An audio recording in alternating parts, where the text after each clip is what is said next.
Hai semuanya, Assalamualaikum. Kali ini aku mau share tentang gimana sih cara bikin buko pandan santan. Nah, ini cocok nih buat kamu yang gak gitu suka susu.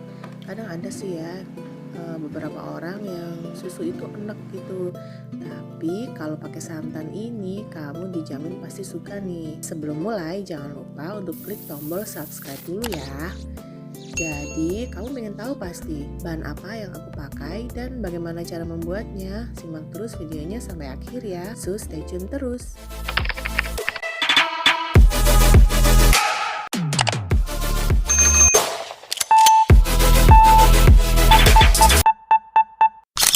Untuk bahan apa saja yang aku pakai di sini, kamu bisa catat dulu atau kamu bisa capture layar handphone kamu. Jadi yang pertama aku bikin bahan jelly.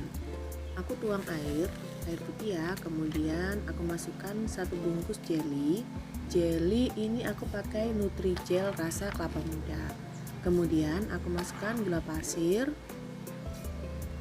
Ini sebelum api dinyalakan ya. Kemudian aku masukkan juga pasta pandan.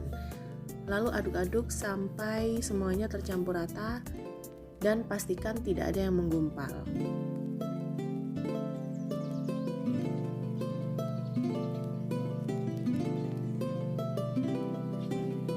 Setelah dirasa tercampur rata, kemudian nyalakan api dan didihkan. Jangan lupa untuk selalu diaduk ya. Sampai mendidih seperti ini, kemudian matikan api.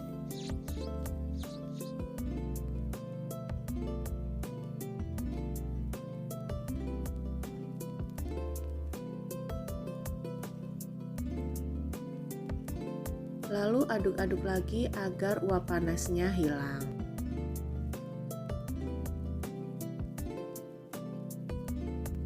Setelah dirasa agak hangat, kemudian di sini aku pindahkan ke tin wall. Jadi kamu bisa pakai loyang atau cetakan puding. Aku di sini pakai tin wall ukuran 1 liter ya, 1000 ml. Kemudian biarkan kurang lebih 1 jam lalu masukkan di lemari es.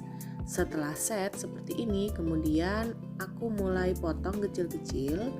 Biasanya yang aku potong langsung di atas tempatnya, di sini aku agak beda sih ya. Jadi aku potong memanjang dulu.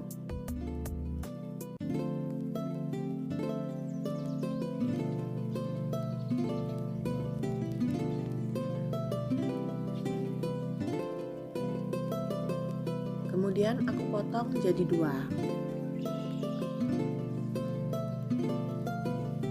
Setelah itu aku potong lagi deh kecil-kecil. Dan potong semuanya sampai jelly habis.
Jadi bentuknya seperti ini nih bun.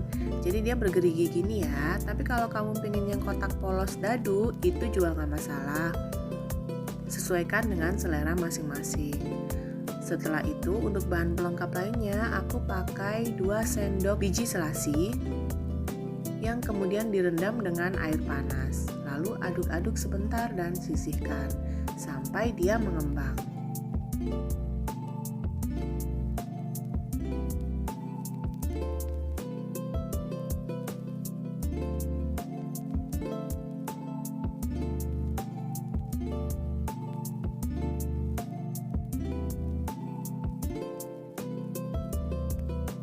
Untuk bahan pelengkap selanjutnya, di sini aku pakai sagu mutiara. Jadi sagu mutiara ini aku sengaja memang asli warna merah ya. Jadi nggak aku kasih pasta pandan agar dia kelihatan alami aja gitu merah. Nah, tapi di sini aku langsung jadi nih bun. Kalau kamu pengen tahu gimana sih cara merebus sagu mutiara agar matang sempurna dan tidak ada mentah di tengahnya, aku sudah ada video sebelum ini. Nah, kamu bisa klik link di kanan atas atau aku sudah cantumkan di kolom deskripsi di bawah. Jadi ini sagu mutiaranya semuanya matang ya bun. Jadi nggak ada yang mentah, satu pun nggak ada yang mentah.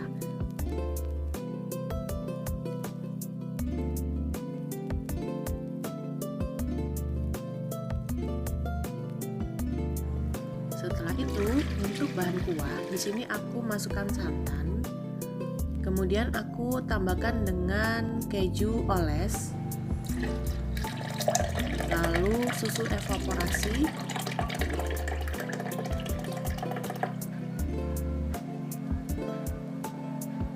Dan kemudian aku masukkan juga susu kental manis.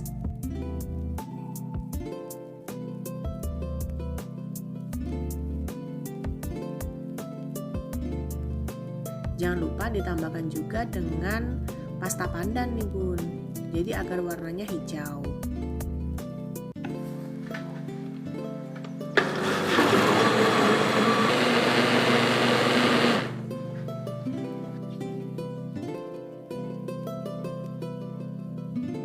Setelah selesai di blender, kemudian aku pindahkan di satu mangkok besar seperti ini. Dan kemudian aku campurkan semua bahan, mulai dari jelly,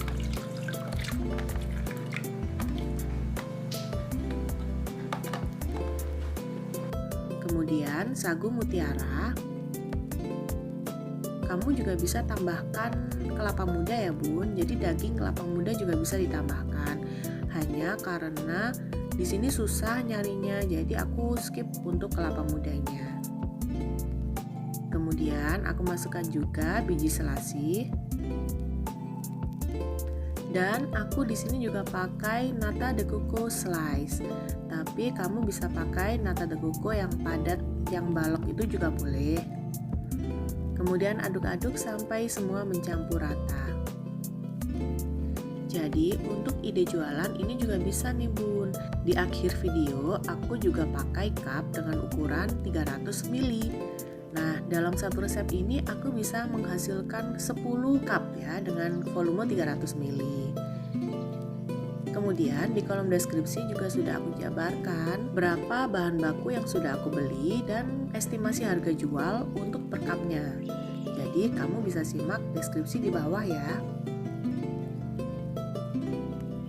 Untuk disajikan sendiri di rumah, kamu bisa sajikan dengan cara seperti yang ada di video ini ya. Jadi yang pertama aku masukkan es batu.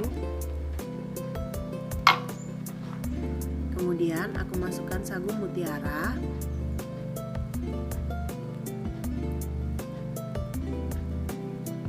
Lalu aku tambahkan juga dengan jelly yang sudah dipotong-potong seperti ini.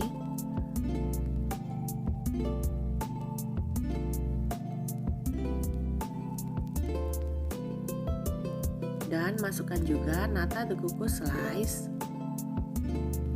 kemudian biji selasih, dan kemudian siram dengan kuah santannya. Jadi ini tuh creamy banget nih bun. Jadi ada rasa manis, gurih, creamy, dan ini pasti creamy. Kemudian bisa juga ditabur keju di atasnya. Enggak juga nggak apa-apa sih ya, karena di dalam sudah keju banget nih.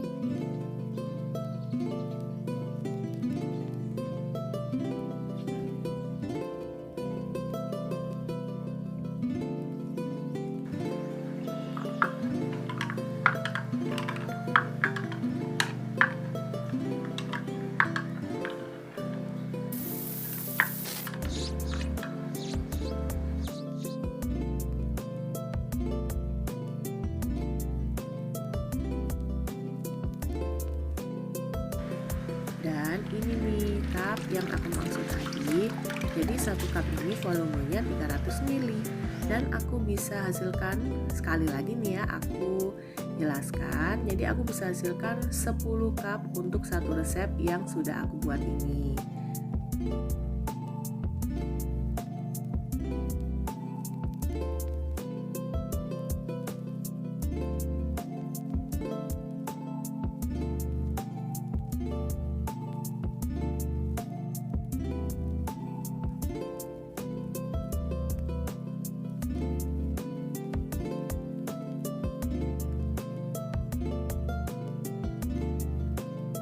Jadi setelah terisi semuanya, kemudian tutup cup dan simpan dulu di dalam lemari es. Jadi ini lebih nikmat disajikan saat dingin nih bun. Nah, semoga bermanfaat ya. Jangan lupa untuk selalu dukung aku dengan cara klik tombol subscribe, like postingan ini dan juga share resep ini ke semua medsos kamu. Tunggu video selanjutnya dari aku. Wassalamualaikum warahmatullahi wabarakatuh.